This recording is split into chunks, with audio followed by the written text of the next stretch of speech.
Já, við vorum aðeins að ræða svona sögu vinstrisins hérna í gær við hann Einar Már Jónsson, professor í Sorbonne.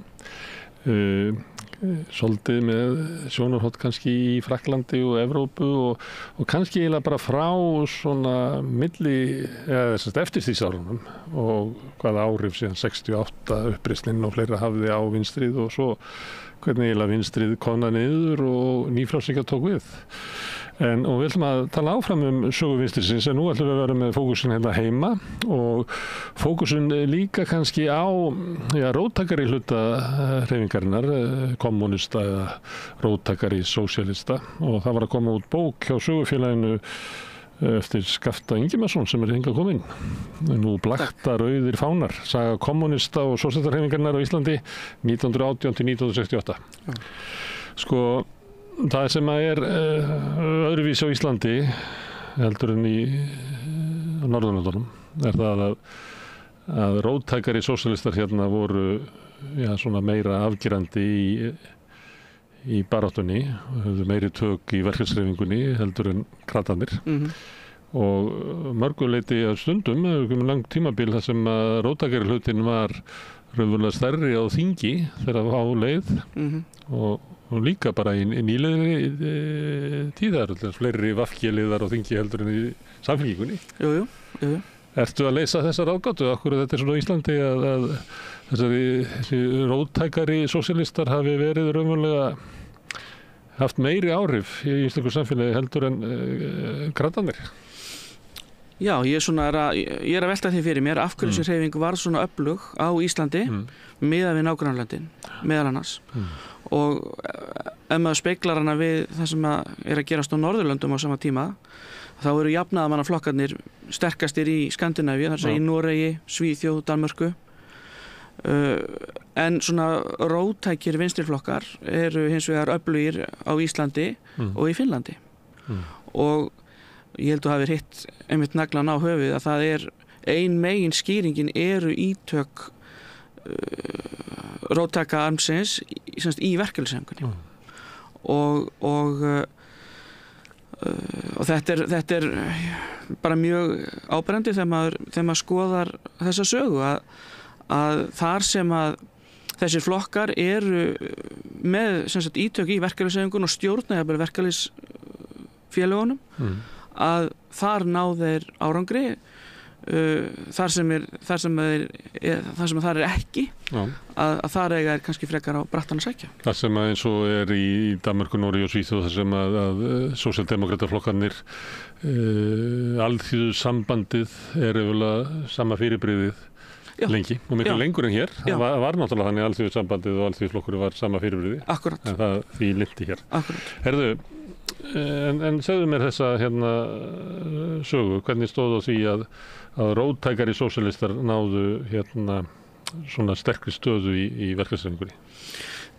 Sko þetta náttúrulega, bókin byrjar 1918 og þá eru það íslenskir námsmenn í Danmörku sem að í rauninni koma síðan með þessa hugmyndafræði kommunismans til Íslands. Náttúrulega mikil ólga í Evrópu eftir lok fyrri heimsstyrjaldar og það er hópur námsmanna sem er við nám fyrst í Kaupmannahöfn og svo í Berlín. Byltingin í Sovétríkjunum fersk. Já, akkurat og sem náttúrulega, kannski ættum við að minna hlustendur á það hversu stórkostleg tíðindi svo bylting hefur verið fyrir alþýðu allan heim. Algjörlega. Að alþýðan tæki völdin. Já, sem hafði ekki gerst áður. Og þessi náttúrulega byltingin í Rússlandi, hún sló í rauninni tónin fyrir bara pólitíkina í álfunni og það má alveg færa rök fyrir því að saga Sovétríkjanna spannar alveg frá 1917 til 1991. Þetta er bara lungin úr 2000-öldinni og þannig að áhrifin voru alveg gríðarleg. En sem sagt það eru íslenskir námsmenn sem eru á meginlandinu sem að falla fyrir þessari hugmyndafræði og koma síðan með hana til Íslands og það eru náttúrulega lykilmennirnir eru Brynjólfur Bjarnason og Einar Olgeirsson. Ársæll Sigurðsson er líka í þessum hópi og þetta fleiri. Hendrik Ottósson til dæmis en Brynjólfur og Einar eru þeir sem að svona gerast í rauninni boðberar sósíalismans á Íslandi. Þeir eru við nám í Þýskalandi og þýska stjórnin henni tekst að festa verðgildi Marxins í 1923 og þá verða þeir að hverfa frá námi, þannig að þeir koma próflausir heim en það sem sagt var bara út af því að þeir höfðu ekki lengur efni á því að vera úti. Brynjólfur kemur til Reykjavíkur, Einar fer norður til Akureyrar og þar byrja þeir að búa það fagnaðareigandi ef við getum orðað þannig. Og starfa við og nálægt verkalýðshreyfingunni. Já. En þeir náttúrulega gefa alls konar út og fleira. Já. En þín saga byrjaði 1918 og það var nú bara 2 ár síðan að Alþýðusambandið var stofnað og þar með Alþýðuflokkurinn. Þá voru komnir nokkur verkalýðsfélög og svona vísir að því langt í það að verkalýðsfélögin hefðu samningsrétt og hefðu svona lögformlega stöðu en hreyfingin komin vel á skrið áður en að þessir menn mæta til leiks. Já, og hún sem sagt og sérstaklega myndi ég segja þegar sem sagt á Suðvesturhorninu sko. Að Alþýðuflokkurinn auðvitað, og Alþýðusambandi eru bara eitt og það sama á þessum tíma og þannig Alþýðuflokkurinn stjórnar félögunum á höfuðborgarsvæðinu. Má ekki segja það að Alþýðuflokkurinn hafi bara verið stjórnmála armur Alþýðusambandsins? Jú, það má líka segja það sko. En staðan aftur á móti fyrir norðan er önnur. Þar er Alþýðuflokkurinn og í rauninni ekki búinn að kasta netunum. Og þannig þegar Brynjólfur kemur til Reykjavíkur þá stendur hann frammi fyrir því að kratarnir stjórna verkalýðsfélögunum og það er það er miklu erfiðara fyrir hann að komast þá og kommunistana að komast að borðinu heldur en fyrir norðan. Þar kemur Einar í rauninni bara nánast að ónumdu landi sko. En verður maður ekki samt að þegar þú segir að þá stjórnuðu kratarnir verkalýðshreyfingunni að það er kannski ekki, það er svona hugmyndi sem við hefðum í skilinu á milli krata og sósíalista eins og var síðar.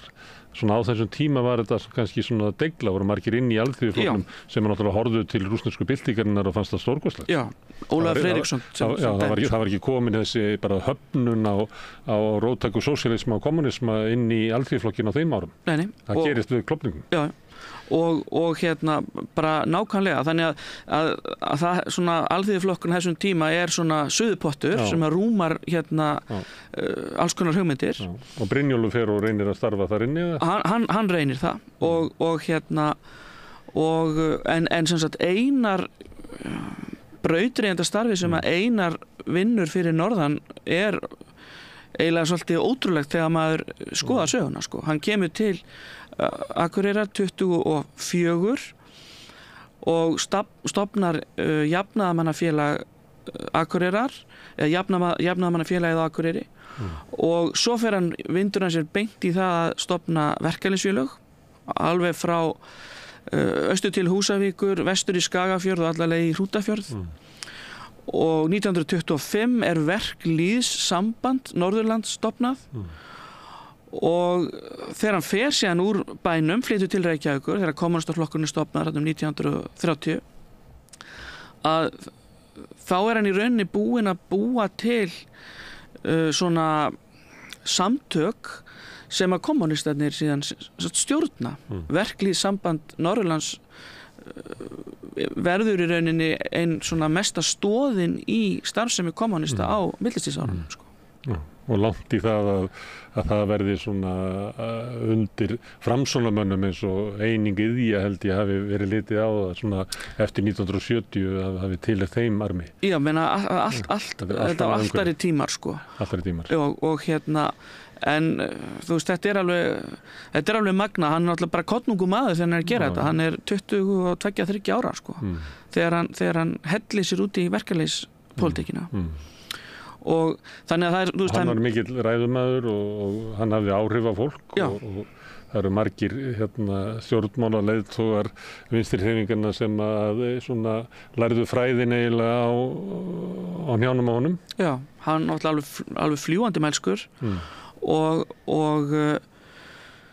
svona hún var lagið að höfða til tilfinningafólks líka sem ræðumaður og ég held svona ef maður horfir yfir sviði sko þá á 20. öldinni þá var hann kannski sá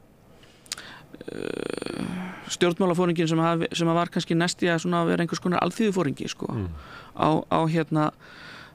þessum tíma en staðan í sko, Reykjavík allt önnur. Það bara koma Brynjólfur og Brynjólfur líka annarra gerðar. Hann annarra gerðar. Svona hæglátari maður, meiri maður bakarbyrgjanna og kannski svona spjalds maður og mann. Svona, og hann var náttúrulega mjög viljasterkur og líka sko hann svona lifði í hugmyndafræðin held ég að við getum sagt sko. Hann stúderaði marxismann mjög markvisst í sínu námi í Berlín og lifði bara dálítið svona samkvæmt því. Þannig að það má segja sko Einar og Brynjólfur vega hvern annan dálítið upp í sögu þessarar hreyfingar. Það líka svolítið góðsögn hreyfingarinnar að þeir hafi verið svona gott par. Já, það þeir voru betri saman en í sikuru. Já, og en það náttúrulega breyti því ekki að þeir voru á margan hátt ólíkir menn og tókust á völd og áhrif. Bara það var tekist á völd og áhrif í þessari hreyfingu eins og öllum öðrum stjórnmálaflokkum. Þegar þeir koma til landsins, ef við horfum það frá, þá var náttúrulega eins og ég sagði, þá var Alþýðusambandið búið að stofna, það svona verkalýðshreyfingin komin á skrið og að berjast fyrir því að fá bara viðurkenningu á hlutverki sínu sem að suminleyti hafði verið viðurkennt í Danmörku og víðar og þannig að eitthvað slík barátta sem í gangi. Sáu menn fyrir sér að þeirra hlutverk væri það að starfa inn í Alþýðuflokknum og verkalýðsfélögum og Alþýðusambandinu og færa það svona til meiri róttækni og passa að það ekki borgarlegt eða sáu menn fyrir sér að þetta myndi ekki ganga upp saman til lengri tíma því að vera menntaðir í Þýskalandi þá náttúrulega koma þeir með heim átök á milli kommunista og sósíaldemókrata. Já, og þetta var tekist á í hreyfingunni og Brynjólfur fór fyrir þeim armi flokksins sem var síðan Sparta í Reykjavík sem var stofnuð 1926. Það var hópur sem stemdi að því og vildi að það stofnaður og róttækur leninískur kommunistaflokkur, bara samkvæmt leninísku fyrirmyndinni. Það var alveg skýrt markmið að þeirra hálfu og Brynjólfur fór aldrei leynt með það. Einar var aftur á móti meira svona tvístígandi og þetta helgast meðal annars af aðstæðunum hversu ólíkar aðstæðunar eru í Reykjavík annars vegar og fyrir norðan hins vegar. Fyrir norðan þá þurfti Einar hreinlega að vinna með til dæmis framsóknarmönnum, vinstrisinnum framsóknarmönnum og fleirum til þess að búa til þessa svona öflugu hreyfingu sem að þar kemur fram í jafnaðarmannafélaginu. Staðan var kannski önnur svolítið hérna í Reykjavík. Brynjólfur og félagarnir í Spörtu komu bara eiginlega allstaðar að lokuðum dyrum sko. Það var þeir sem réðu ríkjum í Alþýðuflokknum á þeim tíma, Jón Baldursson og fleiri, að þeir voru bara alveg ákveðnir í því að Rússland og leninismin yrði ekki fyrirmyndin sko. Þannig að þetta eru ólík sjónarmið sem eru uppi í aðdraganda stofnunar kommunistaflokksins og það eru þessar tvær fylkingar. Annars vegar Sparturjarnir í Reykjavík sem Brynjólfur fer fyrir og hins vegar þeir sem voru í jafnaðarmannafélaginu fyrir norðan sem að mynda flokkin sko. Þá eru þetta annars vegar þeir sem horfa til svona hugmyndafræði og að greina það kannski liggur við að maður getur sagt að svona bók hvert eigi að fara og svo hins vegar praktíski baráttumaður sem hefur tekið þátt í að byggja hreyfingu og veit að á þeirri leið gerir maður alls konar kompromí að við getum unnið saman að sameiginlegum markmiðum þótt að við séum ekki sammála um allt Algjörlega. Sem að hins vegar kannski sófakominn, hann vill ekki vera með neitt í sófanum nema hann sé bara sammála mér upp á 100. Já. Og þetta það sem var tekist á í aðdraganda stofnunar kommúnistaflokksins. Og að því að þessari hreyfingu hefur stundum, ekki alltaf, en stundum verið lýst þannig að það hafa bara allir verið sammála til að byrja með og allir gengi í takt og verið bara alveg staurblindir kommunistar en þú veist, það var ekki þannig og Þannig að það í rauninni þetta ekki bara vanlið á milli hvort að Rússland sé fyrirmyndin eða sósíaldemokratían, heldur þetta líka ólík sjónarmið það hvernig við að heyja baráttuna á Íslandi. Algjörlega. Já, og það bara einir róttakari eru þarna megin sem að vilja á meðan að meiri vilji til sem að síðar var kallað stéttasamvinna kratamín. Já, og Einar í því hlutverki að hann í rauninni vill stofna svona breiðari vinstri sinnaðan flokk. Hann vill höfða til ekki bara kommunista og heldur líka til þess að hann kallaði vinstri jafnaðarmenn eða vinstri sósíalistar sem sagt í alþýðuflokknum. En Brynjólfur var ekki kannski á þeirri línu. Og þetta snerist átökin. Og svo ferða þannig í aðdraganda. Eftir að skýra það sem að síðar gerist því að þarna á milli verður síðan til alls konar sameiningar og tilraunir til þess að búa til einhverja brú frá kommunistunum yfir til róttakari sósíalista í Akkurat. Og Brynjólfur sem sagt Sparta í Reykjavík, jafnaðarmannafélagi Sparta sem Brynjólfur fer fyrir að Brynjólfur og félagar, þeir verða tengiliðurinn við Moskvu en Einar og félagar eru það ekki og þannig það fer þannig í aðdraganda stofnunar kommúnistaflokksins að sem sagt Brynjólfur verður ofan á í valdabaráttunni og það hann sem að hefur forgöngu það að kommúnistaflokkurinn stofnaður. Einar aftur á móti svona dregur lappirnar einfaldlega af því að hann var á móti því að stofna flokkin í því formi sem að var þessi svona harði kommuníski, leniníski flokkur. Hann vildi í rauninni, ég stundum sagt að hann vildi stofna sósíalistaflokkin sem var stofnað 1938, hann vildi stofna hann þegar árið 1930. Má þá segja það að Einar hafi haft sitt fram á endanum? Já, hann og bara pólitíkin þróaðist bara þannig að hans skoðanir verða ofan á, við getum alveg sagt að hans skoðanir eru orðnar ofan á innan flokksins svona 1935, 34-35, þá voru mikil innanflokks átök búin að eiga sér stað, en skoðanir Einars verða ofan á og það hann sem að mótar síðan stefnuna til lengri tíma. En það mikilvægt að hafa líka samt í huga að Brynjólfur var svona hann var allur í hugmyndafræðinni og svona hann virðist að hafa litið á það sem sitt hlutverk að halda flokknum á línunni og aðalatriði í hans huga var að starfsemi flokksins að samrýmast kenningum leninismans. Einar var kannski svolítið frjálslyndari hvað þetta varðar þó hann yfirgæfi sem sagt leninismann aldrei En það erlend málefni hafa líka áhrif á þróun þessar hreyfingar fram að seinni heimsstyrjöld og í henni og þá verða Finnlandsstríðið og Finnland,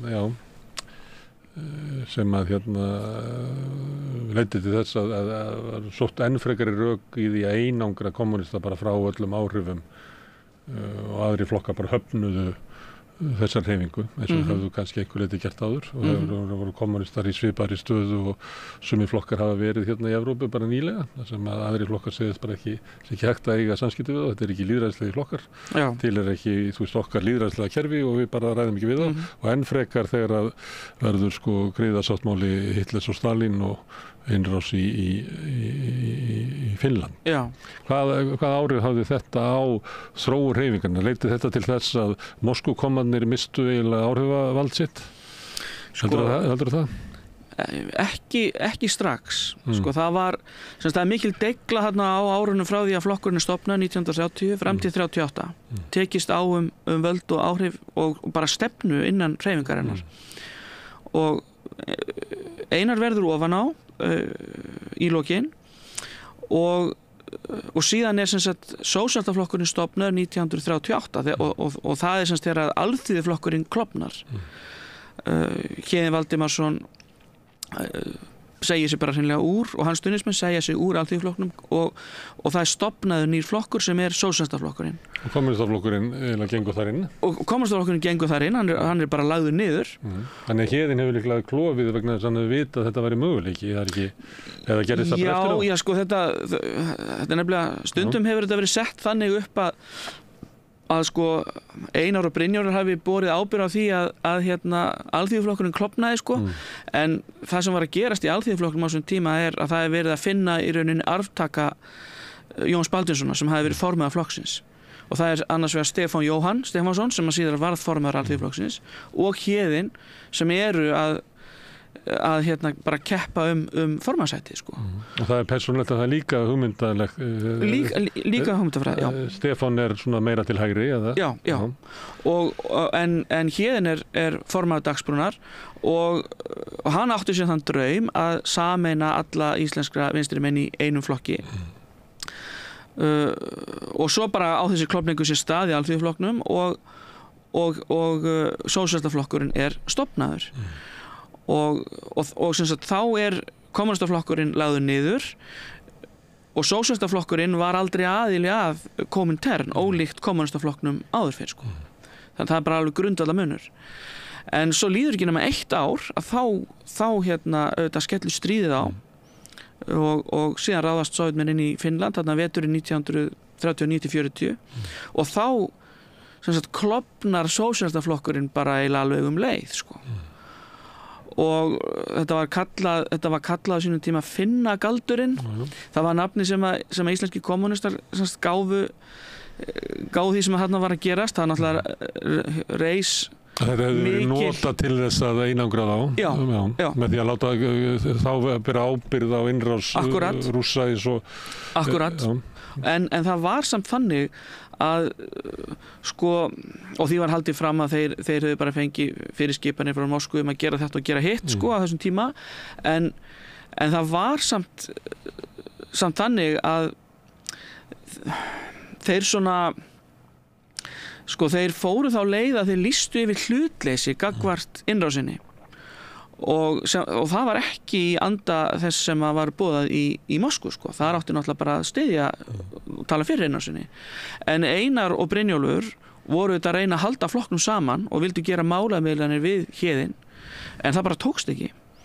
Og þannig að flokkurinn klofnaði bara rétt rúmlega ári eftir að hann var stofnaður. En þetta var auðvitað mikið áfall fyrir flokkinn. Og heimildirnar sem ég hef skoðað sko, þær benda til þess að Þjóðviljinn hafi verið mjög hætt komin á þessum tíma þar sem hann var alveg við að verða gjaldþrota. Fólk sagði bara áskriftinu upp alveg í stórum stíl. En svo breyttust vindarnir í stríðinu. Allt inni var Stalin bandamaður okkar. Akkurat og þá líka breyttust viðhorf eða stefna getum við sagt sósíalistaflokksins í stríðinu og líka viðhorf landsmanna til stefnu flokksins sko. En klofningur sem varð út af þessu málum, jafnaði hann sig? Sko það er erfitt að segja til það. Það er alveg ljóst að stór hluti stuðningsmanna Héðins sem var fyrst og fremst hérna á Reykjavíkursvæðinu að hann yfirgaf flokkinn. En það virðist vera eins og þeir sem að höfðu komið með Héðinni að stofnun sósíalistaflokksins og byggu út á landi, þeir hafi miklu frekar verið setið áfram eftir í sósíalistaflokknum. Og ekki allir sem fóru ekki endilega tilbaka yfir í Alþýðuflokkinn eða? Nei, en ég held svona lungin af þeim held ég hafi gert það, en ekki allir. Það er held ég alveg pottþétt. En sem sagt eftir situr að sósíalistaflokkurinn varð miklu öflugri pólitískari hreyfing heldur en kommunistaflokkurinn var. Hann var bara miklu fjölmennari og það var búið að leggja grunninn að starfi sósíalistaflokksins auðvitað á þessum 8 árum sem liðu þegar meðan að kommúnistaflokkurinn starfaði. Þú veist, það var búið að stofna flokksdeildir víðsvegar um landið, þannig að það var komin svona þessi stofnanalegi grunnur sem að flokkurinn byggði í rauninni á. Hann var raunin til. Og fekk líka með þessu svona sterkari ítök inn í verkalýðshreyfinguna? Algjörlega. Og sem að varð síðan í framhaldinu að þá eiginlega verða sósíalistar ráðandi í verkalýðshreyfingunni.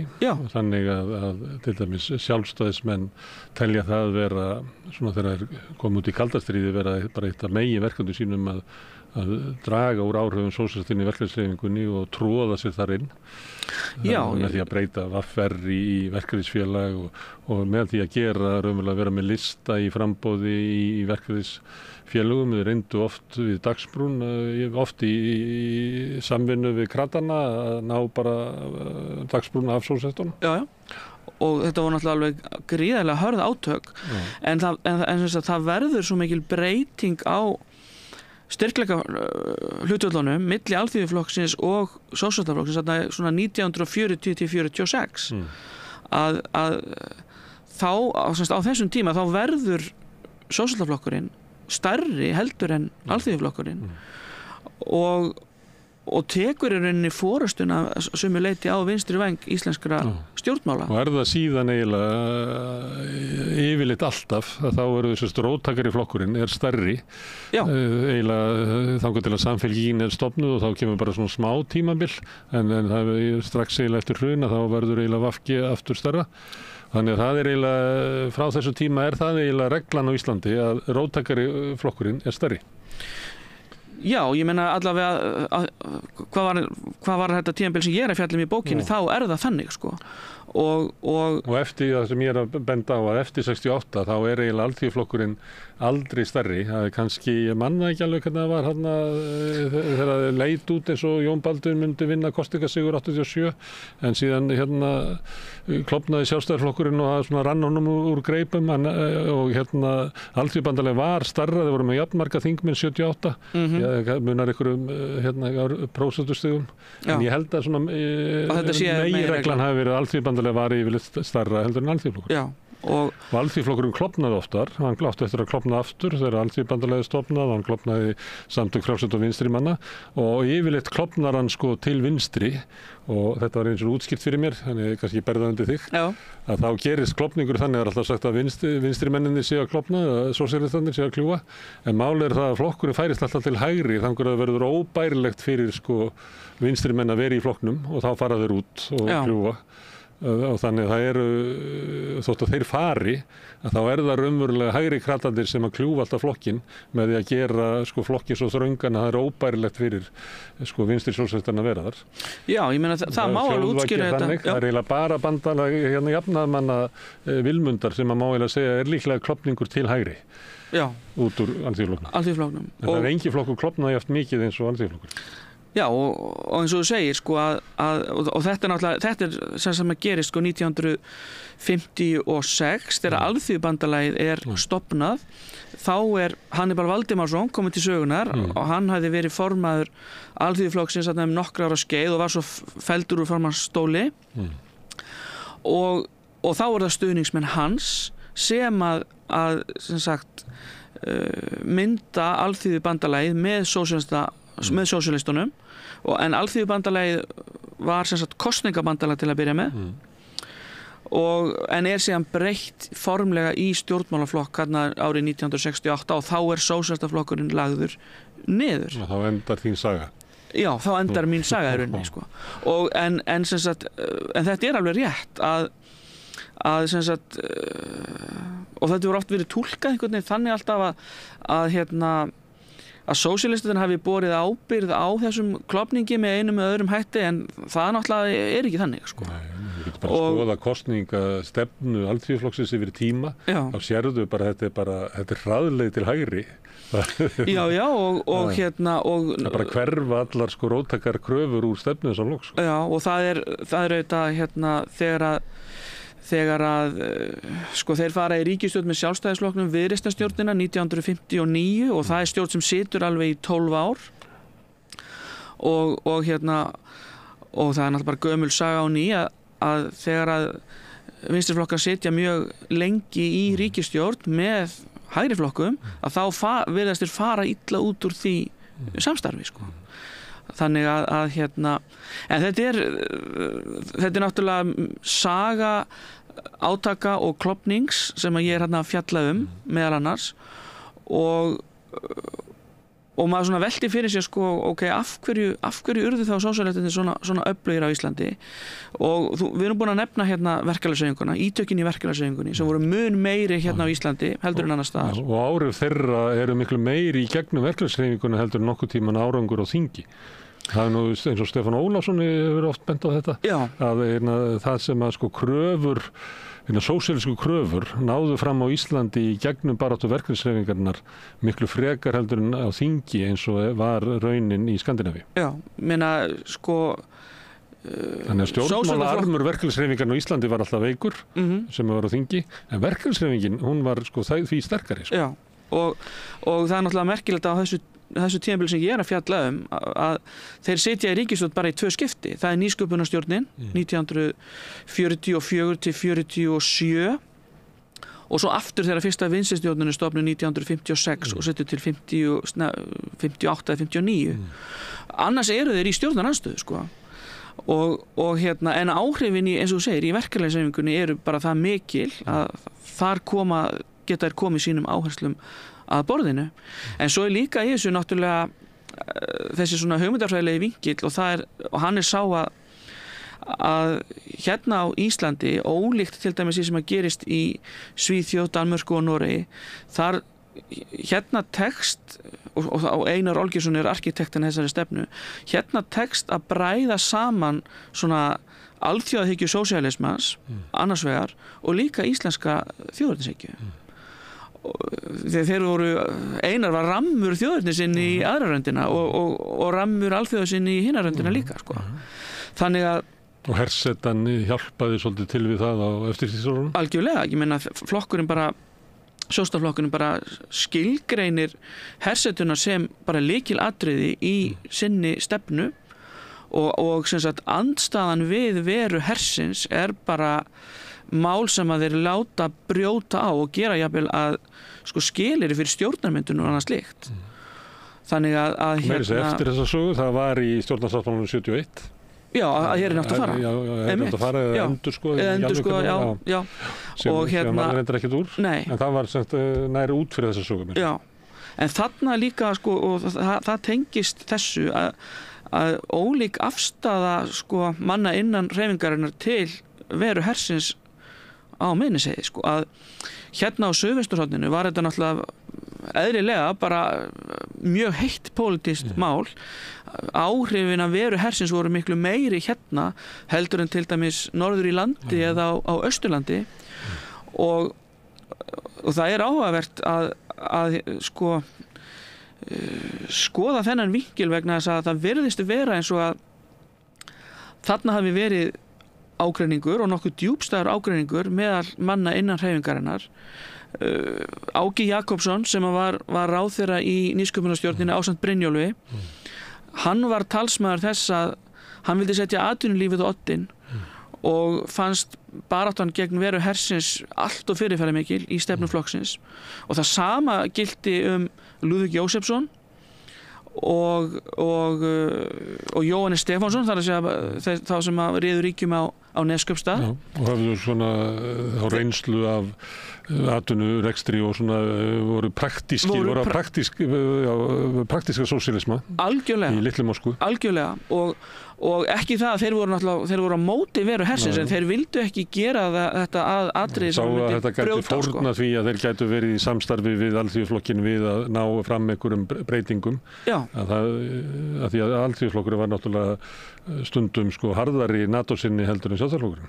Já og sem sagt það til dæmis í dag að maður sé svona marga krata núna sko reyna að galdra upp einhverjar að ætla sko sósíalistum að vera styðja Pútín og svona, komin upp einhver gamall finnagaldur upp aftur. Já, þetta eru svona hlutur auðvitað sem hægt að spekulera í fram og tilbaka, en það sem mér fannst merkilegt ég var að skoða þessar heimildir og áttaði mig á þessu að sko, til dæmis Jóhannes Stefánsson sem var einn af leiðtogum sósíalistana á Neskaupstað, hann mætir á flokksráðsfund hérna í Reykjavík, þetta er 1958, þetta er þegar fyrsta vinstristjórnin að springa sko.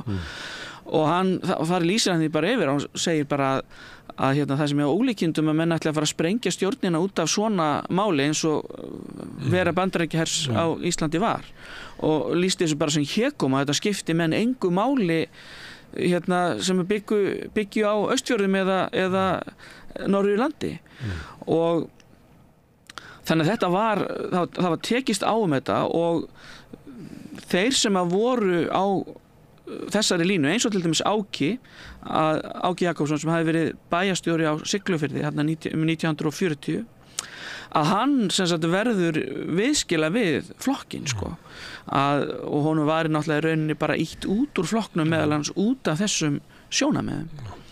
Þannig að það er svona, þú veist, það er líka höfuborgar og landsbyggðar vinkill í þessu sem að ég er að reyna að draga fram í bókinni, og það sem að tengja svona áherslu röð sem að menn vilja hafa. Og svo náttúrulega á þessum tíma þá hljóta menn hafa velt fyrir sér hvort að við eða hreyfingin gæti ekki haft svona meiri áhrif inn í landsstjórninni sjálfri.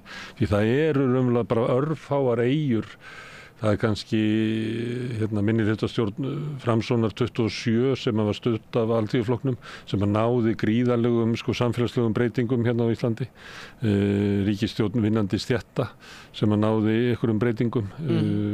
Nýsköpunarstjórnin, þar sem að voru þar sem að Sjálfstæðisflokkurinn var orðinn líklega desperatum, að hann væri kannski bara að missa tökin á Íslandi og neyðist til þess að gera ríkisstjórn með Alþýðuflokki og Sjálfstæðisflokknum, og þeir ná þá mjög sterkar stöðu og ná ýmsu gegn þar. En síðan raunverulega, og vinstristjórnin var náttúrulega mikil vonbrigði þarna 56-59, hún var vonbrigði sko. Hún náði ekki að verða, ef við verum að tala ríkisstjórnin þar sem að svona kröfur alþýðunar verkalýðsins hefðu náðu einhverjum áhrifum á mótun samfélagsins í gegnum þingið, þá myndum við líklega telja bara minnihlutastjórnina 27 vinnandi stétta og nýsköpunarstjórnina, en við myndum líklega valla telja hana með þarna vinstristjórnina 56. Já, ég meina, og það voru meðal hans alþjóðamál sem að urðu henni fjötur fót, og líka náttúrulega erfið staða í efnahagsmálum hérna heima. Þannig að já, hún satt í eitthvað á 3. ár sko. En nýsköpunarstjórnin er mjög merkileg stjórn fyrir margra hluta sakir, og hún hefur einhvern veginn fengið þann dóm í stjórnmálasögunni að vegna þess að sko þarna taka höfuð andstæðingarnir í pólitíkinni saman höndum, það er þess að Sjálfstæðisflokkurinn og Sósíalistaflokkurinn, og svo er Alþýðuflokkurinn þarna líka, Framsókn í minnihluta. Þeir taka höndum saman, og ríkisvaldinu er beitt til atvinnuuppbyggingar af meiri þunga en ég heldur bara nokkru sinni í íslenskri stjórnmálasögu sko. Stríðsgróðinn sem hafði orðið til á bankareiningum út í Bretlandi og víðar, hann er notaður til þess að fjárfesta í atvinnuuppbyggingu. Nýsköpunartogararnir koma. Það er tilraun til þess að taka svona vindfólksskatt að ná þessum peningum. Það er reyndar til útreikningur á því að það hafi á endanum sko ekki skilað eins miklu eins og aðvar stemt. Það sem að var að vera að ná svona skyndigróðanum. Já. Það þurfti líka þess að halda vegna þess að það var sáralítið sko einkaframtak vilju til þess að byggja upp sjávarútveg á Íslandi. Það var náttúrulega fyrst og fremst byggður upp af sko bæjarútgerðum, síldarverksmiðju ríkisins og svo samvinnufélögum. Að sko einkageirinn var sáralítið í þessu, hann var mest í heildsölum og öðru slíku, þannig að hann hafði ekki neitt vilja til þess að sko fjárfesta í áhættu uppbyggingu í sjávarútvegi. Já, og það voru meðal annars eina vonbrigðunum sem að Einar Olgeirsson talar einmitt að hvað gekk illa að fá útgerðina í þetta verkefni sko. En sem sagt nýsköpunartogararnir koma og ég meina þeir eru bara þeim er bara dreift í rauninni landið sko, og ég held að menn svona kannski átti sig ekki alveg á því í dag hversu mikil bylting þetta var fyrir lítil bæjarfélag hringinn í kringu landið að fá svona vítamínsprautu inn í atvinnulífið sko. Þetta var algjör bylting á Neskaupstað, semst á Norðfirði, á Akureyri líka á fleiri stöðum og upp úr þessu verða bæjarútgerðirnar til en sko, og svo náttúrulega fjárfest líka gríðarlega mikið í það eru reist frystihús og síldarversmiðjur og annað slíkt og sem sagt dómurinn hefur einhvern veginn verið sá sko að þessar fjárfestingar hafi ekki skilað nógu góðum árangri ekki því sem stemt var að en ég held að það megi alveg færa rök fyrir því að þetta marg borgaði sig yfir miklu lengra tímabil sko og ég held að var ekki síðasti nýsköpunartogarinn seldur úr landi 1974 og þá hafði hann verið í samfelldum rekstri hérna í Reykjavík alveg frá því að hann kom fyrst í landsins sko, 47. Þannig að hérna þetta var mörgleiti mjög framsækin stjórn. Sko. Þannig að fjælst Sjálfstæðisflokkurinn á sko bæði hérna uppbyggingu almannatrygginga og ýmsar svona kröfur verkalýðshreyfingarinnar en líka sem sagt svona atvinnuuppbyggingu á félagslegum forsöndum og það sem er ríkisvaldið og félögin okkar, sveitarfélögin og ríkisvaldið taka þátt í að byggja upp og maður velti fyrir sér sko því að þarna sko borgarastéttin að hún nær ekki hún missir svolítið fótana við almannan hérna kosningarétt og það er ekki Sjálfstæðisflokkur eitthvað svona niðurstaða í því að mæta í svona alþýðu stjórnmál það sem er almennur atkvæðisréttur. En þeir ná ekkert svona sérstökum árangri í pólitíkinni fyrir en kannski þarna og ég hef oft hugsað mér af hverju gekk Sjálfstæðisflokkur svona langt í því að taka upp stefnu hérna sósíalista og alþýðuflokksins í þessar ríkisstjórn og þá veldur maður fyrir sér að sko Ólafur Thors hafi bara einfaldlega að hugsa þannig að ef við ætlum að koma okkur hérna inn í miðju stjórnmálana þá er það tvennt sem við þurfum að byrja á að gera. Við þurfum að kljúfa á milli sko samvinnuhreyfingarinnar og verkalýðshreyfingarinnar á milli Framsóknar og A-flokkana. Því að þetta er náttúrulega ef þau eru saman þá geta þau bara mótað nýtt Ísland sko, sem er ekki til hagsbóta fyrir borgarastéttina heldur hagsbóta fyrir alþýðuna og þess vegna felst hann á sko, stjórnarsáttmálann í nýsköpunarstjórninni sem ég held að allir sem færi yfir hann myndi segja að hann væri meira frá alþýðuflokknum og sósíalistaflokknum heldur en ég meina næsta skref hans er síðan að kljúfa á milli sko alþýðuflokks og sósíalistana til þess að þeir geti ekki starfa saman og þar var náttúrulega notuð utanríkismál og eitthvað fleira og svo myndar hann stjórn með alþýðuflokknum og svo dinglar hann á milli alþýðuflokksins og Framsóknarflokksins og eftir og næra verða þessi miðja íslenska stjórnmála sem hann síðar var sko. Já og hérna ég held að það megi alveg færa rök fyrir þetta sé rétt greining vegna þess að sko frá svona 1927 og fram að stríði þá voru það framsóknarmennirnir sem að voru áhrifamestir sko og hérna og til dæmis þegar kemur að sko mótun utanríkismála þessum tíma þá eru það alveg tvímælust Framsóknarflokkurinn sem að hérna fer með töglin og haldirnar sko. Þeir það virðist vera þegar maður skoðar þessa hluti til dæmis þegar herrverndarsamningurinn er gerður hérna 41 þá eru það Framsóknarmennirnir sem eru að svona einstu koppar í búri sko. En og ég held að einmitt að sko Ólafur hafi bara metið að þannig að til þess að rjúfa þessa svona einokun, líkum við að segja, sem að Framsóknarflokkurinn hafði haft sko, eða svona, hann í þessari stöðu að vera miðla í flokkurinn þessum tíma. Og alþýðuflokkurinn og sósíalistaflokkurinn væru líklegastir samstarfsmenn hérna Framsóknarflokksins því að þarna erum við náttúrulega að tala annan Framsóknarflokkurinn í dag, þetta er svona Framsóknarflokkur sem er byggður á samvinnuhreyfingunni sem er eiginlega svona praktísku sósíalismi við að búa til félagsleg atvinnutæki. Já. Og hann sem sagt sko felst á að stofna eða mynda þessa ríkisstjórn með alþýðuflokknum og sósíalistaflokknum stefna stjórnarinnar er bara að mörgu leyti mjög sósíalísk sko. Minna, þetta að beita ríkisvaldinu á svona miklum þunga og mér minnir að það var Einar Olgeirsson sem flutti, ég held að hafi nú verið einn þekktasta ræðan hans, nýsköpunarræðan sem hann flutti í þinginu í aðdraganda sem sagt þessar myndunar þessar ríkisstjórnar sko. Og og með þessu þá svona kemst Sjálfstæðisflokkurinn að borðinu og verður þetta svona miðlæga afl sem hann hefur síðan verið sko. Sem er kannski önnur saga því að hann mælist nú ekki sterkur í dag. Nei. En ég nefni þetta líka vegna þess að það er frábært að fá þessa sögu en það er ein saga svona sem að mér finnst vant á Íslandi sem er eiginlega saga sko andstöðunar við til dæmis tök sósíalista í verkalýðshreyfingunni af því að við har oft hort upp á það þú kannast við það að vera að kljúa og þetta eins og vinstrimenn hafi skemmtilegt allt fyrir sig sjálfur en það var náttúrulega systematísk aðgerðir til þess að draga úr áhrifum sósíalistar inn í verkalýðshreyfingunni sjálfstæðismennirnir fóru þar inn bara til þess að koma sér þar fyrir og kljúa félög og að minnka þetta vægi að veikja verkalýðshreyfinguna til þess að hún væri ekki að öfluga afl sem hún var orðin þarna svona á kannski 5. og 7. áratugnum. Já, sko, þetta voru náttúrulega alveg gríðarlega hörð átök á kaldastríðsárunum og þetta var ekki bara hugmyndarfræðilegur ágreiningur, þetta var líka persónulegt stundum sko.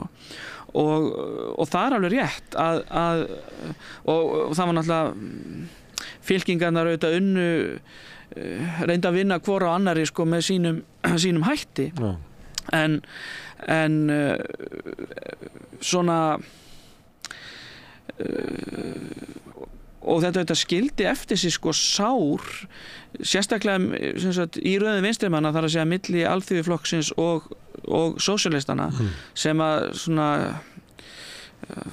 eru seint sko og það eru margar sögur til af þessu hvernig sko verkalýðsfélögin til dæmis út á landi eins og til dæmis á Akureyri voru klofin þar voru það sem sagt alþýðuflokkurinn sem að klauf þau félög sko til þess að bara koma höggi á sósíalistana. Dragur áhrifum þeirra. Já, dragur áhrifum þeirra. Ég nefndi dagsbrúnarkosningar, ég var eitthvað að skoða þetta fyrir einhverjum árum síðan sko, þá voru alveg bara langt fram á 7. áratugina, þá voru listar í kosningu þar sem voru sjálfstæðismenn og kratar voru að reyna að ná af sósíalistum eða alþýðubandalagsmönnum. Já. Og það er líka sko, þessu tengt sem er áhugavert þegar maður fyrir að skoða sko, og það er eitt af það sem ég ger í bókinni, ég er að skoða bæjarfélögin hvert fyrir sig ég fer eins konar svona hringferð með nokkra helstu kaupstaðina og er að velta því fyrir mér sko af hverju til dæmis náðu sósíalistar svona litlum ítökum í Hafnarfirði og á Ísafirði bara sem dæmi Kratabæjunum en svo verða þeir svona gríðarlega öflugir eins og til dæmis á Akureyri og í Vestmannaeyjum að maður tala nú ekki sko Neskaupstað og það sem að ræður úrslitum þarna að mínum mati eru ítökin í verkalýðsfélögum á staðnum og Neskaupstaður held ég að mörgu leyti alveg lýsandi dæmi fyrir þetta þar eru sem sagt alþýðuflokksmenn þeir stjórna verkalýðsfélaginu alveg fram til svona 1936 þá eru mikil átök þarna á svæðinu Brimisverkfallið svokallaða og mikil gerjun og í framhaldinu þá missa þeir tökin á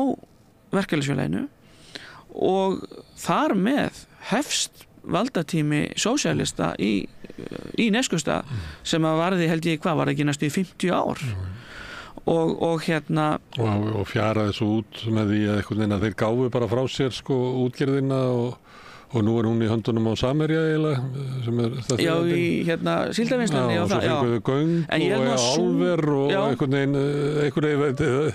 en sú er að þá til sko, Samvinnufélag útgerðarmanna í Neskaupstað er þá til sem eigandi sem eigandi og en þetta er svona sko hreyfingin er mjög öflug á Akureyri mjög öflug í Vestmannaeyjum eins og ég var að segja og þetta held ég megi skýra stórum hluta ítökin í verkalýðshreyfingunni og svo þetta höfðu þeir bara líka frambærilegt fólk sem að fólk var tilbúið að fylgja sko. En þetta svona með átökin inn í hreyfingunni og hvernig hún byggðist upp hver eru spor þessar hreyfingar í íslensku samfélagi? Í dag? Eða bara í uppbyggingu í íslensku samfélagi? Sko, Er þetta hreyfing með mikilvægt framlag? Já, ég held að það ekki ekkert að horfa fram hjá því að þó að flokkurinn, þessi flokkar, kommúnistaflokkurinn og sósíalistaflokkurinn hafi verið kannski langdvölum utan ríkisstjórnar, þá höfðu þeir enga síður áhrif einmitt í gegnum verkalýðshreyfinguna og sem sagt hugmyndir og réttindi sem að Íslandi verkafólk hefur í dag meðal annars frá þeim komið. Þannig það ekki ekkert að slá bara striki yfir þessa flokka og fylgist með þeirra og láta eins og þeir hafi ekki haft neina áhrif eða skila neinu til samfélagsins. Það bara alls ekki þannig. Og þeim hefur verið náttúrulega reynt að halda þessari baráttu niðri með því að segja að þetta fólk væri ekki að berjast fyrir hagsmunum íslenska alþýðu, heldur væri þetta handbendi erlend stórveldis. Það var það sem var notað í áróðurinn og virkaði bara vel sko. En það breytir því ekki að þeir lögðu sitt af mörkum til uppbyggingar íslenska velferðarsamfélagsins, ekkert síður en aðrir stjórnmálaflokkar og svona við getum að velta fyrir okkur til dæmis í dag ef við erum að hugsa svona arfleiðina að strengurinn frá Vinstri grænum liggur meðal annars í þessa áttina inn í sósíalistaflokkin eða alþýðubandalagið sósíalistaflokkin og síðan alveg aftur í kommúnistaflokkin og þó að það gefi á bátinn hjá Vinstri grænum núna heldur betur að þá ekkert þar með sagt að þeir muni ekki ná vopnum sínum á ný og koma bara sterkari tilbaka. Eða aðri flokkar verði til sem að segja bara þetta okkar saga, þetta ekki saga VG saga þeirra sem að hægri hlutan sem alltaf að kljúfa flokkana. Svo getur það líka orðið niðurstaðan, við vitum það ekki. Því inn í þessar hreyfingu var náttúrulega hraðleiðin til hægri var hana með alltaf. Já, en þetta er merkileg saga þegar maður skoðar hana og auðvitað ég staldra alltaf við Einar Olgeirsson hann er svo stórt nafn í þessari sögu og áhrif hans á svona til lengri tíma eru svo mögnuð. Hann var náttúrulega formaður Sósíalistaflokksins í 30 ár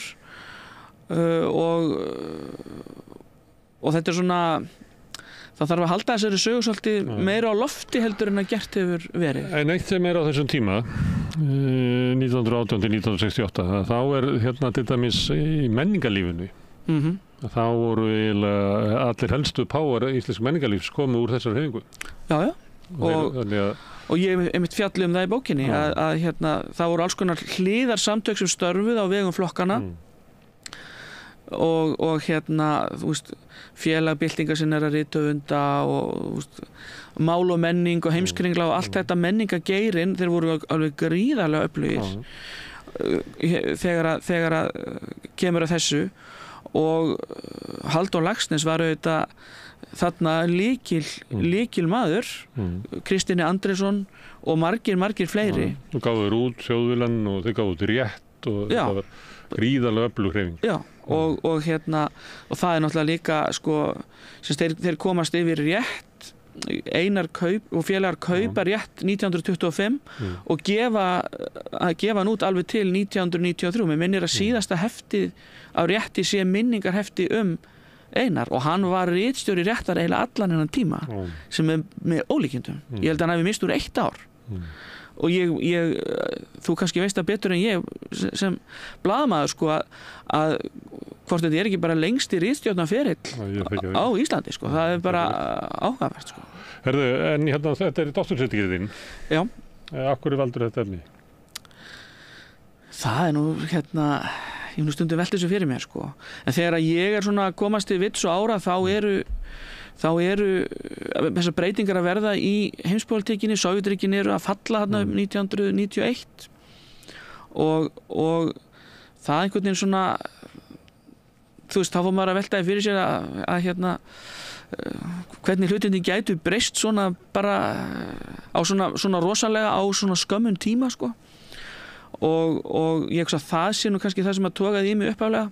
Svo fór ég þegar mitt háskólanám var búið BA-námið var búið í Háskóla Íslands, þá fór ég til Skotlands og las sögu Sovétríkjanna. Þetta hét Center for Soviet Russian and East European Studies þegar ég var að skoða þetta heitir nú eitthvað annað núna. Og þar skrifaði ég ritgerð sósíalistaflokkinn og hugmyndafræðilega þróun sósíalistaflokksins og síðan lá eiginlega bara beint við að taka þetta áfram og skrifa þá doktorsritgerð þessa hreyfingu og kannski ég þarf að koma því líka að sko íslenski vinstrimenn hafa verið miklu duglegri að koma heimildum inn á skjalasöfnin heldur en framsóknarmenn og sjálfstæðismenn einhverju hluta vegna og auðvitað við sagnfræðingarnir við vinnum með heimildir sem eru aðgengilegar hverju sinni og eitt af því sem hefur verið að koma inn núna nýlega eru félagatöl flokkana. Það er að segja félagatal kommúnistaflokksins, Kjartan Ólafsson sem var ritstjóri Þjóðviljans og alþingismaður tók það saman á sínum tíma. Hann gaf nýfir út mikla bók söguhreyfingarinnar. Akkurat og ég tók svolítið boltan við boltanum frá honum. Það er að segja ég bætti við félagaskránum sem hann hafði búið til kommúnistaflokkin og svo fann ég félagaskrá fyrir sósíalistaflokkin frá 1960 til 62 og ég að vinna og stór hluti doktorsritgerðarinnar var að vinna með þessi gögn en þetta að finna núna í bókinni í viðauka en ég held að þetta hafi kannski skipti bara miklu máli hvaða heimildir eru aðgengilegar hverju sinni. Ég hef verið spurður Skafti, af hverju ertu alltaf að skrifa vinstrimenn og ég segi bara það er ekki hægt að skrifa framsóknarmennina meðan að gögnin ekki komin inn á safn Þú eru alltaf svo leynileg Hvaða ástæða sem ekki þarf að baka sem væru fundir sjálfstæðismanna í bandaríska sendiráðinu það verið mjög gaman að fá fundagerðir af þeim fundum sem að Styrmir hefur talað að hann hafi setið þessa fundi og fleiri það sem að línundar voru lagðar það hvernig ætti raunverulega að berjast einmitt við þessa hreyfingu og það er ekki nóg með það að íslensku heimildirnar hafi verið að koma svona mikið inn á söfn heldur eru náttúrulega komin gögnin líka að langstærstum hluta komin fram og við höfum verið að vinna með þau meira að minna kannski frá 1900 frá svona árinu 2000 myndi ég segja og þannig að vinstrimennir eru að stórum hluta held ég búnir að leggja svolítið spilin á borði hvað þetta varðar heimildirnar eru aðgengilegar þó ekki allar en að stórum hluta eru þær orðnar aðgengilegar og það svona vantar svolítið upp á það finnst mér að hinir flokkarnir taki sér til og geri gögnin aðgengileg. Alþýðuflokkurinn þar var unnið mjög gott starf fyrir nokkrum árum að koma gögnum alþýðuflokksins inn á landsbókasafnið en framsóknarmennirnir og sjálfstæðismennir mega alveg gera betur og þá verður skrifað þá ekkert síður en vinstrimenn hvað er þið vilja Skafti, kæra þakkir fyrir að koma takk fyrir að bjóða mér þetta spjalla hreyfing sögu kommunista og sósíalistaflokksins á Íslandi 1918 til 1968 undirtitill bókarinnar Nú blakta rauðir fánar og fæst í öllum betri bókabúðum eins og sagt en ég þakka Skafta og öllum gestunum sem hafa hingað komið ég þakka líka Birni Þorláks og Sigurjóni Magnúsi Egilssyni fyrir aðstoðina við að taka viðtölin í kvöld ég þakka Pétri Fjellsteð og Laufey Ólafsdóttur fyrir að taka upp og senda út og ég þakka ykkur fyrir að hlusta á og breyta þessu samtölum okkur í fjölmiðlum minni á að samstöðin hefur byggst upp á góðri afspurn það fólk segir vinum á vandamennum frá efni sem að því líkar og þá fer fólk og skoðar það og þannig byggist upp dreifikjöru okkar efnið okkar má finna á Facebook, á YouTube í öllum hlaðarsveitum, það í útvarpinu 89,1 á stór höfuðborgarsvæðinu það má líka sækja þær útvarpsendingar í spilaran spilar.is á netinu og svo spilar líka app sem má hlaða niður í síman og hlusta á samstöðuna og allar íslenska útvarpsstöðvar hvað sem í heiminum það sem net á annað borð við erum komin í sjónvarpið til þeirra sem eru svo heppin að fá sjónvarpið sitt hér frá símanum það eru nú með 5 á fjarstýringunni kannski munu önnur fjarskiptafyrirtæki bjóða sínum viðskiptavinum upp á efni frá samstöðunni 24 tíma sólarhring, 7 daga í vikunnar, allan ársins hring, samfélagsumræðu við þetta rauða borð og í öðrum þáttum samstöðunnar. Samstöðin hefur verið byggð upp af þeim hluta, áhorfenda og hlustenda sem hafa gerst áskrifendur. Það er fólk sem telur að samstöðin sé mikilvægur þáttur í íslensku samfélagi og vil leggja sitt að mörkum. Grunnáskriftin er 2500 krónur. Mér finnst þetta sé eiginlega allt og lágt. Það kostar víst 10.000 kall að vera áskrifandi á vanganum og 2500 krónur sé lágt verð fyrir allt það efni sem við sendum frá okkur. En þið megi borga meira þið viljið og þið sem er kjósið getur látið áskriftina renna sem félagsgjöldin í alþýðu félagið og það er alþýðu félagið sem á og rekur samstöðuna. Þetta er félagslegt fyrirbrigði, svipað og þessi hreyfing sem að Skafti var að segja okkur frá var að byggja upp hérna fyrir 100 árum eða svo. En þetta er komið nóg í bili hjá mér. Ég ætla bara að segja góða nótt og minna á að Rauða borðið verður aftur hérna klukkan 8 annað kvöld. Sjáumst á og góða nótt. Segðu það á Samstöðinni. Samstöðin er í eigu hlustenda, áhorfenda og lesenda. Sláist í hópinn og gerist áskrifendur.